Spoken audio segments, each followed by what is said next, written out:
누가복음 22장 31절부터 46절 말씀 가지고 시험에 들지 않도록 기도하라 하는 제목으로 오늘 함께 은혜 나누고자 합니다. 오늘 말씀 앞부분은요, 그대로 말씀하신 것이 그대로 다 이루어지게 하시는 창조주이신 예수께서 하나님의 뜻에 순종하여 유월절 양이 되셔서 새 언약을 맺으신다는 것이었습니다.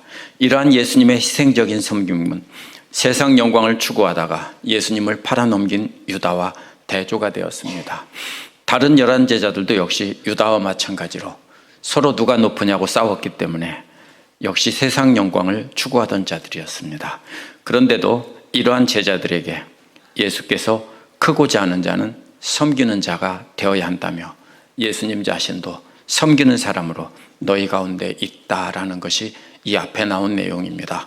오늘 말씀은 이렇게 예수님을 배신할 제자들이 모두가 다 배신하는 상황에서 끝까지 참으시면서 제자들을 붙잡아 주시는 내용이 나옵니다.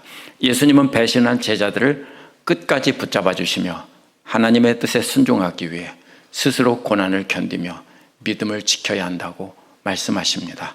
예수께서도 이러한 순종의 본을 보이시며 간절히 기도하셨습니다. 예수님의 이러한 기도는 제자들이 고난을 견디고 믿음을 지키도록 붙잡아주는 기도였습니다.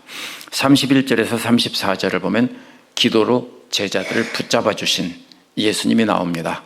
오늘 말씀 첫 부분은 시모나 시모나라고 베드로의 본래 이름을 2번이나 부르는 말로 시작합니다. 그러나 베드로만 시험에 빠질 것이니 조심하라는 뜻이 아닙니다. 모든 제자들이 다 배신하고 도망갈 것을 아시고 제자들의 대표인 베드로의 이름을 2번이나 부르며 경고하신 겁니다.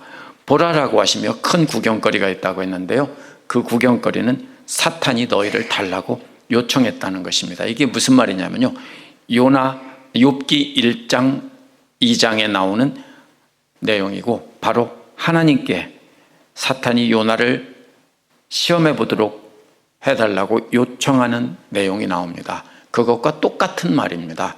그래서 사탄이 하나님께 제자들을 시험하도록 요청했다는 뜻입니다. 사탄은 하나님께서 욥을 지켜주시고 많은 것을 주시며 축복해 주셨기 때문에 하나님을 경외하는 것이라며 모든 것 다 빼앗고 고난을 주면 틀림없이 하나님을 저주할 것이라고 한번 시험해 보게 해달라고 한 것이 욥기의 내용입니다. 그런데 예수께서 시몬을 부르시며 너희를 요청했다고 했습니다. 사탄이 너희를 요청했습니다. 근데 너희란 베드로가 아니라 베드로와 다른 제자들입니다. 왜냐하면 원어는 너가 아니고 너희이기 때문입니다. 그래서 베드로를 제자의 대표로 부른 것이고 그 다음에 너희를 이라고 한 것은 모든 제자들을 시험한다는 뜻입니다. 그 밀을 채질한다는 말이요, 이게 원래의 말을 잘 생각해 보면 우리가 그 의미를 찾을 수 있습니다. 밀 속에 작은 돌이나 이물질이나 겨 같은 거 이런 것을 이제 털어내는 겁니다. 이 단어는요, 바람에 겨를 날리는 것과는 다른 겁니다. 그것은 체질이죠. 키질이죠. 키에다 같이 바람으로 불 때 하늘에 던지면은 부는 바람에 쭉정이는 날아가고 알맹이는 떨어지는 겁니다. 이건 그게 아닙니다. 근데 체에다 넣고 흔드는 것입니다. 근데 고대의 체는 오늘날의 체와 다릅니다. 오늘날은 금속이나 아니면 플라스틱으로 되어 있는 망으로 되어 있기 때문에 가볍게 흔들면 다 빠져나갑니다. 근데 고대의 망은요, 이게 갈대 같은 아마 같은 이런 식물을 꼬아서 그 끈을 가늘게 만들어서 했기 때문에 거기에 털 같은 게 있죠. 그러면은 곡식이 그냥 놓으면은요, 구멍보다 곡식이 작아도 즉시 빠져나가지 않고 걸려서 멈추는 경우가 많습니다. 그래서 고대 이집트에서는 파피루스와 갈대로 망을 만들었고요, 갈리아 같은 곳에서는 말털을 사용하기도 했지만 말털로 짠다는 것은 쉬운 일이 아니고 구하기도 어렵기 때문에 당시 대부분 이스라엘에서는 파피루스나 갈대를 섬유를 가지고 꼬아서 엮어서 채를 만들었을 겁니다. 그래서 이것은 잘 빠져나가지 않습니다. 우리가 실험해봐도 금방 할 수 있습니다. 그 시간이 남는 분들은 한번 풀잎사기 꼬아서 한번 망을 만들어서 한번 해보십시오. 그럼 반드시 뭐가 됩니까? 풀 같은데 이런 줄기 같은 것이 삐져나온 것이 곡식을 붙잡고 있기 마련입니다. 그래서 어떻게 해야 되냐면요, 아주 세게 흔들어야 됩니다. 거칠게 흔들어야만 곡식이 빠져나갑니다. 그래서 체질한다는 말이 아주 세게 흔든다는 뜻이기 때문에 시험한다는 뜻으로 쓰인 겁니다. 아모스 9장 9절에서도 하나님께서 모든 이방 나라들을 가운데서 이스라엘을 체질한다고 했습니다. 완전한 알곡들은 하나도 놓치지 않고 다 골라낸다는 것입니다. 근데 제자들 중에는 알곡이 하나도 없다는 것입니다. 흔들면 어떻게 될까요? 골라지지 않습니다.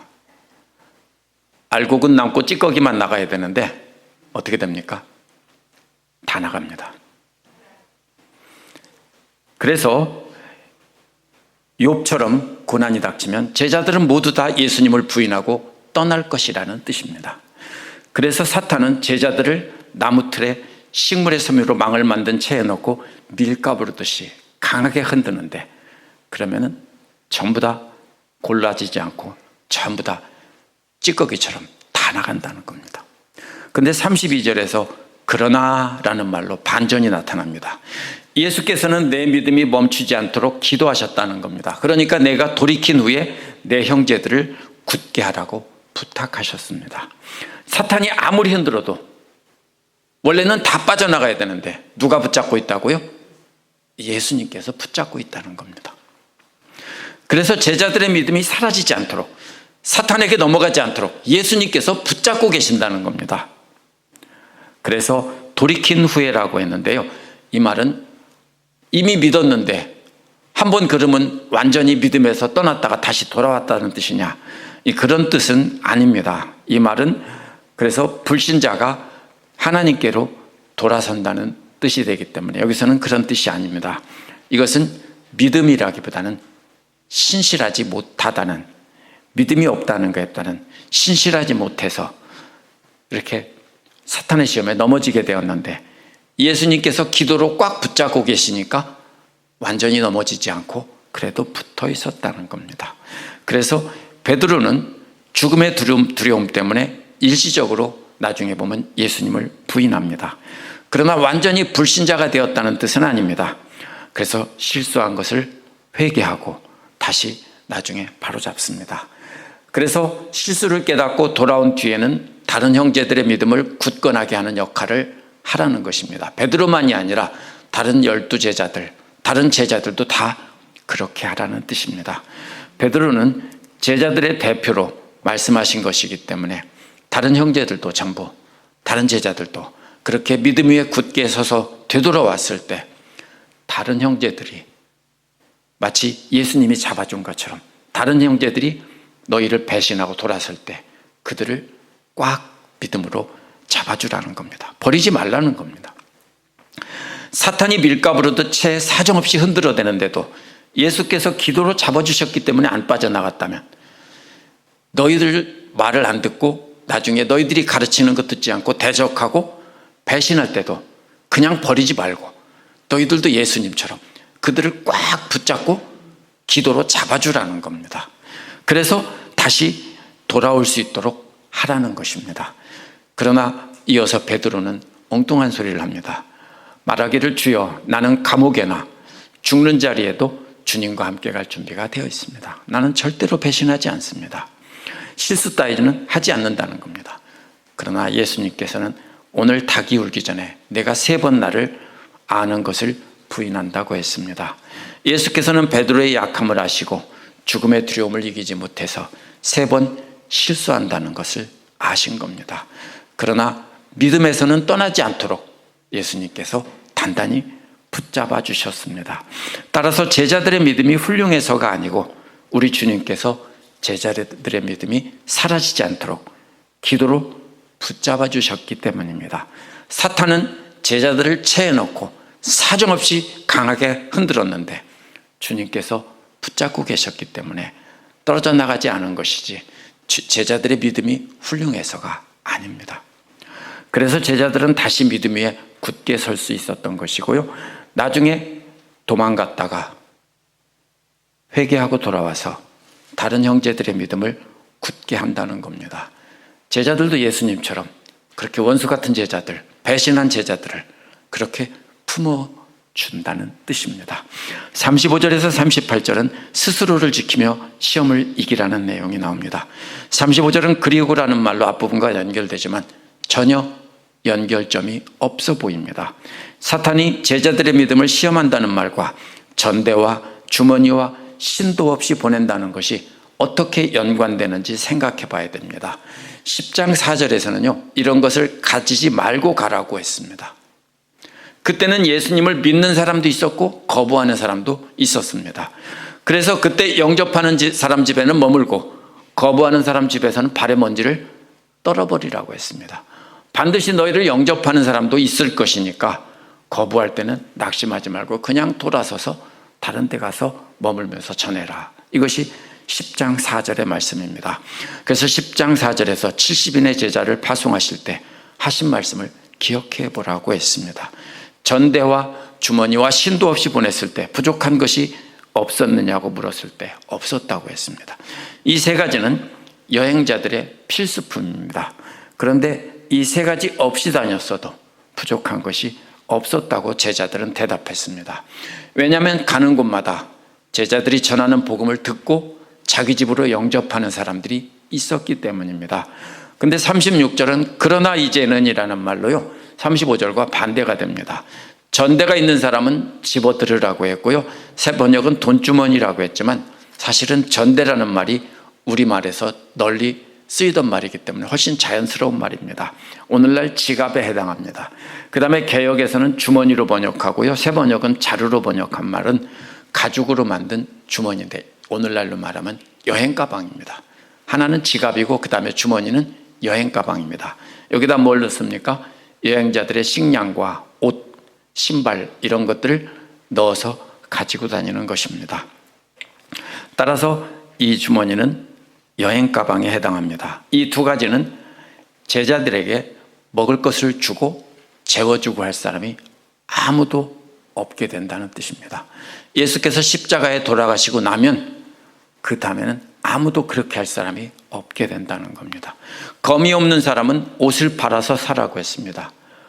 검과 옷 어느 게 중요할까요? 옷이 훨씬 중요합니다. 옷은 이불입니다. 여행 다닐 때 바람과 먼지, 추위를 막아주지만 잘 때는 그것이 이불이 되는 것이 겉옷입니다.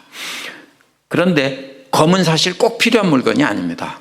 근데 여기서 검이라는 말은요, 사실 전투 시에 사용하는 것으로 한쪽에만 날이 있는 약간 끝이 구부러진 칼을 말합니다.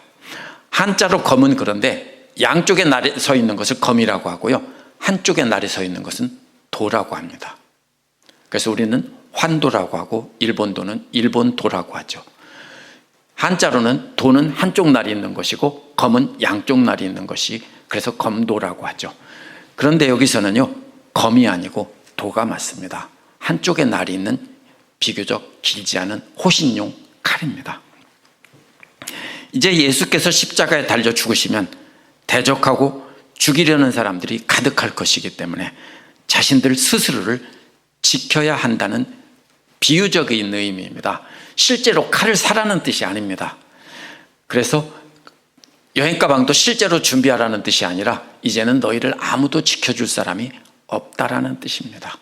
이것이 바로 사탄이 제자들을 밀가부르듯 하는 시험입니다. 모두가 다 대적할 것이라는 겁니다. 예수께서 이어서 왜냐하면 내가 너희에게 말한다 라고 이유를 설명합니다. 그 이유는요, 기록된 것이 내 안에서 성취되어야 한다는 것인데요, 기록된 것은 이사야 53장 12절의 말씀인데 무법자들과 함께 여김을 받았다라는 겁니다. 바로 이 십자가에 처형된 강도들인데요, 본래 도적대나 강도와 같은 것을 뜻하는 말인데 예수님은 그런 자들과 함께 십자가에 달린다는 겁니다. 이사야의 말씀이 성취되는 것인데 실제로 예수님 옆에 달리던 사람들은 유대인의 관점에서는 독립투사입니다. 그런다 로마의 법의 관점에 따르면 반란군이고 도둑놈들입니다. 그래서 이사야는 범법자, 바로 그런 범죄자들 이렇게 한 것입니다. 그래서 언제 고발당하고 잡혀 죽을지 모르는 상황에 놓인다는 뜻입니다. 그래서 37절 끝부분에는 내게 관한 일이 이루어지고 있다는 것은 현재 끝을 가지고 있다라는 뜻입니다. 이루어진다는 말은 끝을 맺는다는 뜻이고 끝과 이루어진다는 말은 같은 말에서 온 말입니다. 그래서 성취 목표라는 말로 쓰일 수 있습니다. 그래서 이 말은요, 예수님에 관한 예언이 끝을 가고 있다는 것은 죽으심으로 끝난다는 뜻입니다. 그러자 제자들은 예수께서 옷을 팔아 칼을 사라는 비유로 알아듣지 못하고 문자적으로 해석했습니다. 열심당처럼 칼을 들고 싸워야 된다고 생각하고 주여 보십시오, 여기 칼이 이 둘이 있습니다라고 한 것입니다. 그런데 예수님은 스스로를 지켜나가야 한다는 것을 옷을 팔아서 칼을 사라고 한 것이지 실제로 칼을 사라는 뜻은 아닙니다. 그래서 예수님께서는 뭐라고 합니까? 그것으로 충분하다라고 하신 겁니다. 대부분 이 말을요, 이런 어리석은 대화는 그만두자, That's enough, 더 이상 이런 얘기 하지 말자, 이렇게 해석합니다. 근데 이 말은 그런 뜻이 아닙니다. 왜냐하면 여기서 충분하다, 충분하지 못하다, 이 말은요, 신약 성경에서는 항상 어리석은 대화를 그만두자는 뜻으로 쓰인 적은 한 번도 없습니다. 항상 진짜로 충분하다는 뜻입니다. 그러면 이게 무슨 뜻입니까? 검 2개로 제자들 12제자들만이라도 지킬 수 없습니다. 근데 제자들은 실제로 훨씬 더 많습니다. 12는 상징적인 숫자일 뿐입니다. 근데 검 2를 가지고 어떻게 지킵니까? 왜 충분하다고 합니까? 예수님은 비유로 말씀하신 것이기 때문에 비유를 의미를 깨닫는 데는 검 2개면 충분하다는 뜻이지 실제로 싸우라는 뜻이 아닙니다. 적대적인 환경에서 스스로 지켜나가야 된다. 그것이 바로 돈 지갑도 갖고 여행 가방도 갖고 칼도 준비하라는 것은 스스로 살아남을 준비를 해야 한다, 이런 뜻입니다. 예수님께서 붙잡아 주실 것이지만 사람들을 적대하는 상황에서 스스로 자신을 지키는 노력도 해야 된다는 비유를 말씀하신 겁니다. 지금까지 제자들은 예수님과 함께하며 놀라운 일들을 체험했습니다. 대적하는 사람도 많았지만 열광하며 따르는 사람도 많았습니다. 그렇기 때문에 예수님 명령에 따라 어디를 가더라도 항상 예수님의 이름으로 영접하는 사람들이 있었습니다. 그렇기 때문에 아무것도 갖지 말라고 한 것인데요, 이제는 오히려 모든 것을 다 팔아서 자신을 지킬 준비를 하라는 겁니다. 그러한 때 예수님께서 붙잡아 달라고 예수님이 기도하시겠지만 무엇도 하라고요? 너희들 스스로도 너희들 자신을 지켜야 돼, 이 말입니다. 예수님께서 기도하시니까 우리는 죽어도 괜찮아, 아무렇게나 나가라는 뜻이 아닙니다. 예수님께서는 붙잡고 계신데 우리도 우리 자신을 지킬 줄 알아야 된다라는 겁니다. 이게 바로 제자들을 사탄이 채워놓고 밀가부르듯 강하게 흔드는 겁니다. 그런데 실제로 1세기 후반이 되면요, 대부분의 유대인들은 다 사탄의 체질을 견디지 못하고 기독교를 다 떠납니다. 그래서 전부 유대교로 돌아갑니다. 그리고 누가 남습니까? 그들이 전도한 이방인들만이 교회에 남습니다. 물론 조금이라도 있겠죠. 그러나 거의 유대인들은 1세기 후반에는 찾아볼 수 없게 됩니다. 사탄의 체질 때문입니다. 39절에서 44절은 아버지의 뜻대로 해달라고 기도하시는 예수님이 나옵니다. 그리고 예수께서 나가셔서 늘 하시던 대로 올리브산에 올라갔다라고 했습니다. 늘 하시던 대로 또는 습관을 따라라는 말은 평소에도 늘 그렇게 기도하셨다는 겁니다. 21장 37절에 보면 낮에는 성전에서 가르치셨고 밤에는 올리브산에서 지내셨다고 하는 것도 계속 습관을 따라 그렇게 하시면서 그곳에서 쉬시고 기도하셨다는 겁니다. 그런데 이어서 그러나 제자들이 그를 따라갔다는 말이 나옵니다. 말이 안 되기 때문에 영어 번역들은 대부분 and로 번역하고요, 한글 번역은 생략했습니다.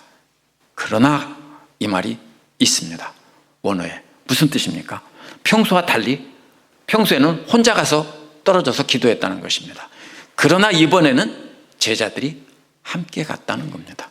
그러나 이번에는 제자들을 데리고 가셨다는 겁니다. 왜요? 평소에는 나 기도하고 올게 하고서 혼자 가서 기도하셨는데 이번에는 제자들을 데리고 기도하러 가셨다는 겁니다. 평소와 다르다는 겁니다. 12제자가 아니라 예수께서 유다를 제외한 11제자들입니다. 습관대로 올리브산에 올라가서 기도하는데 누가도 그 자리를 알고 있었다는 겁니다. 누가는 대제사장들과 장로들에게, 여기서 보면은 누가 알고 있습니까? 유다도 그 자리를 알고 있었습니다.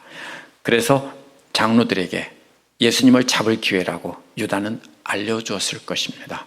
하지만 예수님은 그것을 아시면서도 늘 기도했던 자리에, 올리브산의 어느 장소에 가서 기도하셨다, 이런 뜻입니다. 잡아가라고 한 것입니다. 숨는 게 아니고. 이어서 평소와 달리 제자들을 데리고 가신 목적이 40절에 나옵니다. 그곳에 도착해서 말씀하신 것이 뭐냐면요, 너희들도 시험에 들어가지 않도록 기도하라. 시험에 들지 않도록이라고 개역은 번역하고 새 번역은 시험에 빠지지 않도록이라고 했는데, 이것은 이런 뜻이죠. 생각지도 못했는데 푹 빠져버리는 거라고 생각하겠죠. 원어의 의미는 그게 아닙니다. 스스로 걸어간다는 뜻입니다. 스스로 걸어 들어간다는 뜻입니다. 그래서 이게 말이 안 되기 때문에 오늘날 서구의 성경학자들도 공식적으로는 스스로 걸어 들어갔다는 말이지만 그 의미는 수동태이고 빠졌다는 뜻이다, 자꾸 이렇게 설명하려고 합니다. 그런데요, 이 말을 스스로 걸어 들어갔다고 해석해야 맞습니다.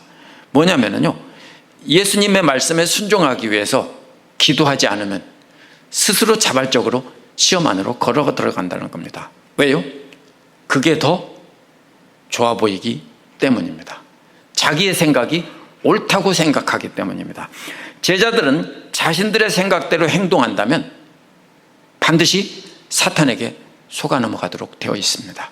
그래서 예수께서 특별히 제자들 이번에는 데리고 가서 너희들 시험에 들지 않도록, 시험으로 걸어 들어가지 않도록 기도하라고 한 겁니다.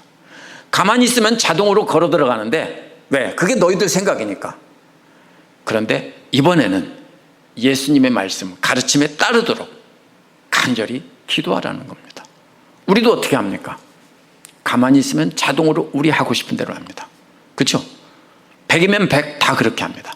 근데 간절히 기도하고 말씀을 깨닫고 기억하면 어떻게 합니까?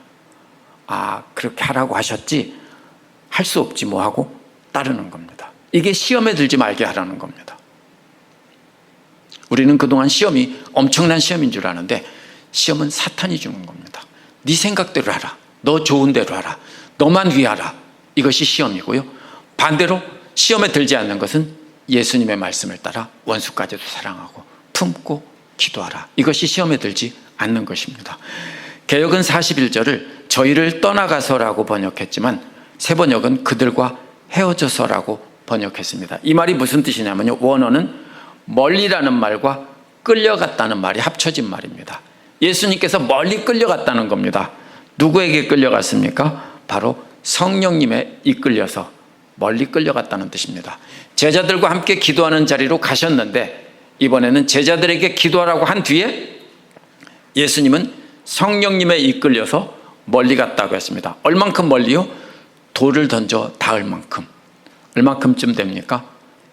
보통 성인 남자가 던지면 30야드, 20몇 미터 되겠죠. 왜냐하면 야드는 1미터가 좀 못 되니까요. 약 30야드 정도로 보통 말합니다. 힘껏 돌 하나 던졌을 때 떨어지는 거리 정도로 떨어져서 기도했습니다. 그 정도 거리면 제자들의 방해를 받지 않고 집중할 수 있는 거리입니다. 제자들과 같은 장소에 있되 제자들보다 좀 떨어진 곳으로 성령에 이끌려서 가셨다는 겁니다. 그곳에서 무릎 꿇고 기도하셨다고 했는데 유대인들은 무릎 꿇고 기도하지 않습니다. 항상 서서 기도합니다. 하늘을 우러보고 서서 기도합니다. 특별한 때는 무릎을 꿇는 겁니다. 사도행전에서도 4번이 나옵니다. 그래서 이 무릎을 꿇는다는 것은 특별히 기도에 집중하는 자세입니다. 그래서 이것은 예수님이 하나님 앞에 겸손히 엎드려서 간절히 기도하는 특별한 자세입니다.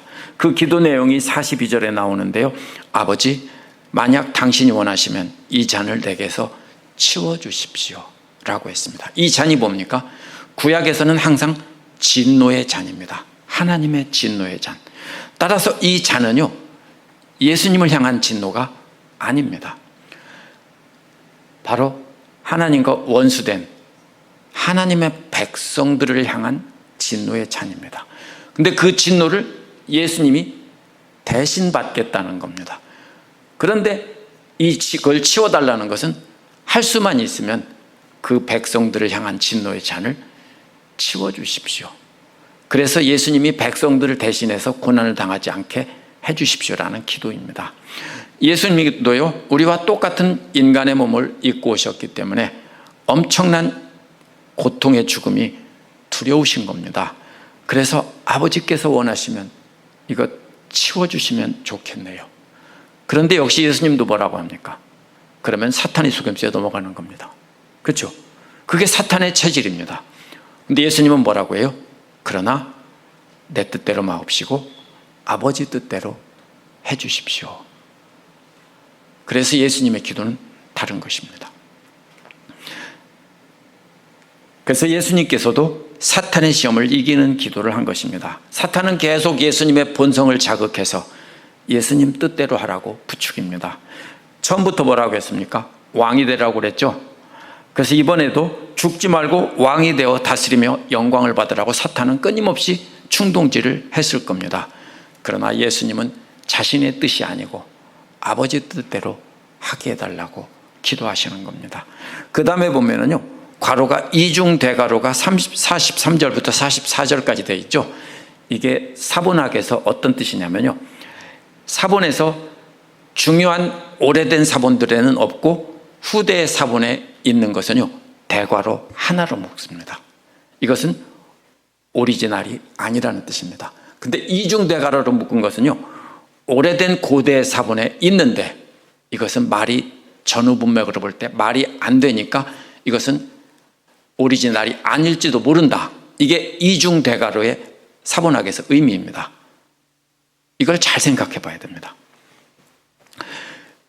이것이요, 4세기 사본, 우리가 가지고 있는 누가복음의 가장 오래된 사본 전체가 다 있는 것은 4세기 사본인데요, 4세기 사본에도 이 부분이 있습니다. 그런데 다른 4세기, 5세기 사본에는 없는 것도 있습니다. 어떤 게 말이 되냐면요, 이게 없는 게 말이 훨씬 잘 돼요. 왜 그러냐면요, 예수님이 어떻게 되고 있어요? 기도하는데 예수님이 어떻게 하려고 그래요? 지려고 그래요. 그래서 천사가 나타나서 어떻게 해요? 예수님을 견딜 수 있도록, 이길 수 있도록 잡아줬다, 도와줬다라는 뜻입니다. 말이 안 되죠. 예수님은 하나님의 아들이고, 그런데 예수님이 굉장히 힘들어합니다. 그래서 뭐처럼요? 고뇌에 차서 기도하는데 땀방울같이 땀이 핏방울처럼 떨어졌다. 이것이요, 예수님 자신도 강하게 흔들리고 있었다는 뜻이고 자신도 살고 싶다라는 의미를, 이것을 마음을 이렇게 놓지를 못하기 때문에 이렇게 힘들어하고 있다는 의미예요. 근데 이것이 말이 안 된다고 생각해서 이것을 어떤 고대의 사본은 삭제한 것이고 어떤 고대의 사본은 있는 것입니다. 근데 확실한 증거는요, 1세기 중반 후반에 태어나서 2세기 초반을 살았던 그 사람들, 직접 제자들을 뭐라고 부르냐면요, 교부라고 그래요. 속사도라고 그래요. 그 교부들의 증언, 그 글 속에요, 이 부분이 있어요. 그럼 무슨 뜻입니까? 이미 1세기, 2세기 우리가 존재하는 사본 이전에도 이 내용은 원래 있었다는 겁니다. 근데 자꾸 인간들의 생각으로 이것은 예수님이 말이 안 돼라고 하지만 누가는 예수님을 무조건 높이지 않습니다. 무조건 깎아내리지도 않습니다. 누가는 인간의 몸으로 오신 예수님이 얼마나 힘들게 고통스럽게 기도하며 죽음을 두려워하며 기도하며 순종했는지를 그대로 증언하고 있는 겁니다. 누가처럼 정확하고 사실적이고 때로는 의학 용어까지 쓰면서 정확하게 기록하면서 증언한 다른 복음서는 없습니다. 그래서 누가를 인간의 모습을 강조한 복음서라고 했는데, 사실은 누가는 사람들이 증언한 그대로 이것을 증언한 것입니다. 목격자들의 증언입니다. 오늘날 예수 그리스도를 믿는 우리도요, 적대적인 환경 속에 살아갑니다. 예수님 이후에 계속 그랬어요. 그런데 그렇지 않았을 때도 있었는데요, 그때는 실제로 적대하는 사람이 없어서가 아니라 콘스탄티누스가 기독교를 이용한 거예요. 콘스탄티누스가 기독교를 믿어서가 아니라 기독교를 이용해서 로마 제국 전체를 하나로 통치할 수단으로 삼은 거예요. 그 이후에 어떻게 됩니까? 기독교 지도자들이 믿는 사람이라기보다는 정치적인 사람들이 전부 자리 잡게 되고, 힘에 눌려서 안 믿으면 안 되니까 사람들이 다 믿고 적대감을 표시하지 못한 것입니다. 그것이 언제까지요? 중세 이후까지 계속 이어집니다. 그래서 종교개혁 시대에도 교회를 반대하던, 캐톨릭 교회에 반대하던 사람들을 불태워 죽이고 다 죽였습니다. 그러면 마틴 루터나 칼빈이 힘이 세서 살아남은 게 아니에요. 그때 뭐가 됐냐면요, 교황의 권위보다 세속 군주들의 권위가 강하게 일어나면서 군주들의 힘이 더 강해졌기 때문에 군주들이 이 종교개혁자들을 보호해줘서 살아남은 거예요. 루터나 켈빈이 힘이 세서 살아남은 게 아니에요. 그렇게 해서 세속적인 힘이 교회인보다 강해지자 그 다음에는 실제로 됐습니다. 오늘날은요, 자유롭게 표현할 수 있는 세상이기 때문에 적대하는 사람이 훨씬 많습니다. 그렇다면 이것은 새로운 적대감이 아니고 교회가 약해져서가 아니고 원래 그대로입니다. 22장 1절부터 6절에 보면 유다가 예수님을 배신했습니다. 22장 7절에서 30절 보면 예수님은 유월절 양이 돼서 제자들을 위해 죽는다고 했는데도 11 제자들은 누가 높은지를 다투고 있었습니다. 이게 무슨 말입니까? 몽땅 다 배신했다는 뜻입니다. 오늘 말씀도 사탄은 욥을 시험하겠다고 요청한 것처럼 제자들 모두를 체에 넣고 강하게 체질한다는 것입니다. 다 떨어져 나간다는 겁니다. 예수님이 붙잡지 않았다면 저는 다 떨어져 나가는데 예수님께서 붙잡아 달라고 기도했기 때문에 남아있던 겁니다. 오늘날 우리도요, 마귀는 우리의 생각과 욕심을 따라 우리의 원하는 것을 기도하라고 합니다. 처음에는 믿음이 없을 때는 그렇게 기도해요. 근데 말씀을 배우고 나면은 우리는 그렇게 하면 안 됩니다. 우리 하고 싶은 것을 이루어달라고 하면 안 됩니다. 어떤 것이 하나님의 뜻이고 예수님의 말씀에 옳은 것인지를 우리가 늘 말씀에 비추어서 따져봐야 됩니다. 그리고 싫어도 내가 손해보지요.